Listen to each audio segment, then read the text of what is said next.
Well, hello and welcome to the latest Epic Universe construction update. Now, it's been a few weeks since we've taken a tour of the Epic Universe construction site, but I'm excited to get into it today because there is a lot of progress to check out as we're approaching around a year from this park actually opening. Maybe less? You don't know. Probably not, but we'll see. But before we jump into the update, for those perhaps unaware, Epic Universe is a brand new theme park coming to Universal Studios Florida and is currently set to open likely in the summer of 2025.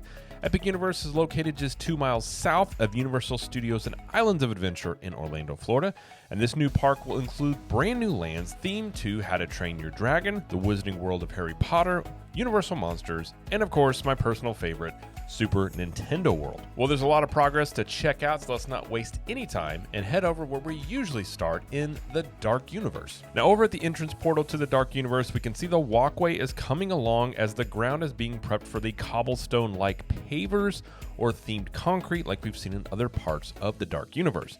We can also get a good view of the broken wall entrance to the village to the right here. And in the village by the wall, we can see the groundwork is being prepped here as well. And given how deep these buildings go, these are likely shops that are in the land. And on the opposite side, we can get a better view of the well that has some theming work going on around it. And looking at the Dark Manor, which is the home of the Monsters Unleashed, the Frankenstein experiment ride, we can see that the manor is yet again under heavy scaffolding. And at the manor, we can get a good look here at the entrance gateway and ramp for this ride. And over in the extended queue of the Dark Manor, we can see that dirt is being shaped at the front here and will likely have similar landscaping like the area to the left. And taking a closer look in the extended queue, we can see switchback construction for the lines here has started. And looking at the roof line of the Dark Manor, we can see at the arrow a metal decoration that is currently in progress and will eventually go around the entire roof line. And jumping over to the Curse of the Werewolf roller coaster, we have a great look at the barn door theming in this mid-course shuttle launch building. And at the Burning Blade Tavern, we now have windmill blades that have been installed and more trees have been planted in this area. Now, once completed, this whole area is going to be covered in trees to almost hide the building except for the entrance likely. And just a reminder that the blades will have some sort of burning element to them. We don't know as to what intervals or how much, but there are gas lines running up to this, so I'm very excited to see what this will look like. More than likely at nighttime, because I doubt there'll be much fire going on during the day, but who knows. Also, that service building that we saw near the Burning Blade Tavern has made some pretty quick progress. Now, currently it's unknown what the building is for, but again, it's likely a service building for the land. But it could be something for other lands or other areas of the park as well. You don't know. All right, that's really all there is to check out here in the Dark Universe. But let's head over into the Wizarding World real quick to check out some progress here that we can see. Looking down at the Wizarding World entrance portal, we can see just how many more trees are in this area, and with likely more to come. And on the back side of the entrance portal, we can see some walls have been added where guests will take an indirect route into the land. Also, that this angle is another great view of the sheer amount of trees that we currently have here. Now, over near the exit of the theater attraction in the land, there is now a poster at the center that you can see. And with the theater attraction, we can see a frame for the tent, which will be the entrance of the theater attraction. And similar to the Dark Universe, there is a good amount of scaffolding that has returned to many buildings in the land. And over at the extended queue of the Ministry of Magic attraction that we've been keeping an eye on, we can now see there's a lot more work going on back here with some framing that has been constructed.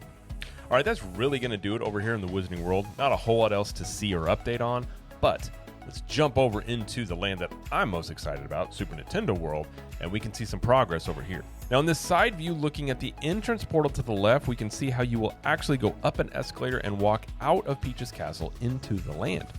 Now, Peach's Castle is making some nice progress on its exterior theming, and we can also see more theming to the left with trees and grass areas and a piranha plant. And to the right of Peach's Castle, we can see that there is a green cylinder that is being prepped for something. Now, I can't tell what this is for, but if you have any guesses or an idea, please let us know in the comments. We can also see there's a lot of progress on the exterior theming in this area, and probably by the next update, this entire area will be full of vibrant colors. And to the left of Peach's Castle, we can spot a power block that guests will be able to interact with if they have a power-up band. Sign me up! And over at Bowser's Fortress, which is the Mario Kart attraction entrance, There is a ton of progress on the exterior theming here, and we can see some more power blocks that are now visible as well. And Yoshi's Adventure is still undergoing ride testing as the temporary fencing is still up, and we can get a good look at a piranha plant that's right here. In the lower part of the land, we can see the underneath part of Peach's castle, which I've talked about before could be an area for meet and greets. Now it looks big enough and it is currently not closed off, so this is kind of my guess. I'm wondering if this is where some meet and greets will be. We will obviously have to wait and see, but it's definitely a possibility. And in the lower level courtyard, we can see the areas at the right will lead guests into Donkey Kong Country right here. And heading into Donkey Kong Country, we can see this area is really coming together as well. And here's a great look at the construction of the waterfall at Minecart Madness, and scaffolding has recently been removed from the golden walls at the center, and theming work continues above it. We can see at the arrow some theming in progress at that wall as well. And here down by the waterfall, we can see the golden wall theming looks to be pretty much complete. And this is the entrance of Minecart Madness, where we can see groundwork is happening and the water that the waterfall will go into will flow to the splashdown area of the ride that's very close to this. And in this wide shot of Minecart Madness, we can see at 1, a waterfall, and the water then flows under a bridge. At 2 are mine carts that will splash through the water right here. At 3, we have the bubbly barrel snack stand construction. And at 4 is a pair of green screaming pillars that face the mine carts. We can see workers positioning a roof frame over at the bubbly barrel snack stand in the land right here. And in this cool view, we can see a device is being used to make sure that mine carts don't strike scaffolding or other things during ride testing. But this is not a reach test device. This is something different. I think it's just to make sure that things are clear and they don't have any damage during construction. We can see at 1 and 2 are walls that are waiting on theming to begin. And at 3 is scaffolding rising for theming near the roller coaster track. Now near Minecart Madness at the arrow are the foundations for Funky's Fly and Buy gift shop that will be built. Alright, that's it for over here in Super Nintendo World, but let's head over into the How to Train Your Dragon Isle of Burke as we have more construction progress to check out over here. Over in the Isle of Burke, we got a lot of activity going on at Dragon Racers Rally as the grandstands are under a lot of scaffolding and seating has been added to the top with box seats for the dragons. We can also see at 1 are sheep characters that are in protective plastic, and 2 is the entrance to Dragon Racers Rally. And zooming in a bit, we can see a dragon peeking out of the scaffolding at the grandstands of Dragon Racers Rally here. And for those that may not know, the big attraction in the land, Hiccup's Wing Gliders, will actually go through these grandstands. Over at the kids' play area near the second launch of Hiccup's Wing Gliders, that's called Viking Training Camp, we can see activity here has picked up as the exterior theming is probably all but complete on the rock work here. And looking closer here, we can see foundations and probably an elevated route that will be in Viking's Training Camp here. And if we look at the concept art, we can get an idea of probably what this will be for those elevated play areas for the kids. And over the entrance portal into the land, we can see at 1 a recently added structure in the bay. At 2 is the site of 2 Celestial Park restaurants. And at 3 and 4 is an S-curve of fountains over at the Atlantic restaurant that's in Celestial Park. At the loading and unloading station and the first launch of Hiccup's Wing Gliders, we can see the station is getting its themed roof finally. And at another angle of the main coaster station, we can see a tent frame is being added over the queue. And at the first launch of the coaster, it looks like Toothless may be in here under the yellow protective covering. Now, many aspects of this ride will be similar to Hagrid's Motorbike Adventure, where you go in and out of show buildings with set pieces. And over at Mead Hall, lots of progress has been made here, and we now have the scaffolding down, and we can see the large Viking statues that surround the entrance to this restaurant are now easily visible. We can also see the exterior theming is probably complete here for the most part, and it's looking very solid. And on top of the mountain on Mead Hall, we can see Gothy's hut has emerged finally. And over in the village near Mead Hall, we can see at the arrow there are a pair of wireframes for sculpted figures at the entrance of Hiccup's Wing Gliders. And if we look at the concept art, it is probably something like this, where we can see a lot of these different structures in that area. And over near the bay where Hiccup's Wing Gliders will skim across the water, we can see the splash effects that will be used can be seen along the track. And here is some theme park perspective in progress, as we can see where trees have been planted to hide a restaurant that is part of Celestial Park, but would mess with sight lines if it could be seen from inside Isle of Burke. And over at Spitfire Grill, we can see a windmill was recently added to the tower above the restrooms, and the exterior theming is making slow but steady progress over here in general. And at Fire Drill, which is the family boat ride attraction, we can see it's full of water and ride testing is well underway. All right, that's it over here for the Isle of Burke. Let's head over into Celestial Park to check out all the progress in here. And first, we will stop over at Starfall Racers to see any progress we can check out here. Now, there is plenty of ride testing going on at Starfall Racers, so we have some cool views of the trains in motion that we'll check out real quick right here. And at the entrance of Starfall Racers, the patterned concrete has been uncovered and work is ongoing on it yet again. And this is the current status of the comet theming element, and it doesn't look like much progress has been made on it in a bit, but that will probably be wrapped up as the park and the ride construction completes. And here is some more progress on the extended queue area of Starfall Racers. Now, moving further into Celestial Park, we can see the progress over at Constellation Carousel. We can see in this view that the sign tower is being built in the bottom right, and it also looks like more colorful concrete walkways will be built at the splash pad here on the left side of this photo. More fountain elements right outside the carousel have been installed, and one would assume many of the fountains in Celestial Park will probably begin testing soon. And here's a good look at the white panel element that has been installed for a while now, but we can see some detailed designs that are emerging that will be part of all the panels here. And staying with the fountains in Celestial Park, we can take a look at the main fountain that is right outside of the Helios Grand Hotel, and we can see a lot of the surrounding fountain elements have made some good progress here as well.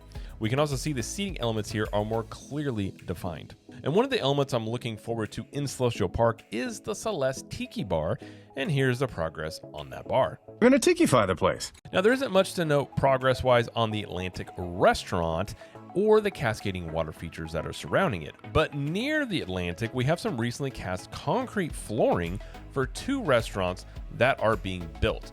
This was the area where ground was being broke a few weeks ago. We were curious what this would be for, and it seems like it'll be more food options. So it's safe to say there will be plenty of food and drink options when you are in Epic Universe over here in Celestial Park. Now, heading over to the Helios Grand Hotel to check in here, we can see at the base of it the progress of the Blue Dragon Pan-Asian restaurant, as well as the progress on Helios, which it is looking fantastic. And on top of the Helios Grand Hotel, the large dome in the center is being currently prepped for the themed covering it is going to get. And to see what this is likely going to look like once completed, we can kind of look a little bit to the right as the smaller dome here looks to be complete, and this is likely what the main dome will look like as well. And on the drive-up side of Helios, the roads for the transportation plaza have been poured, so when you're driving in to go to the porte cochere or into the parking garage right there. Now, over in the pool and recreation area of Helios, we can see the progress of the pool and bar area here and the beginnings of some sort of structure to the left here. Now, I'm sure I will say this many times until this opens or even after it opens, but Helios is looking fantastic. Then why don't you marry it? And I'm very curious as to how they will utilize this hotel with the various aspects of theming and nighttime shows and things like that.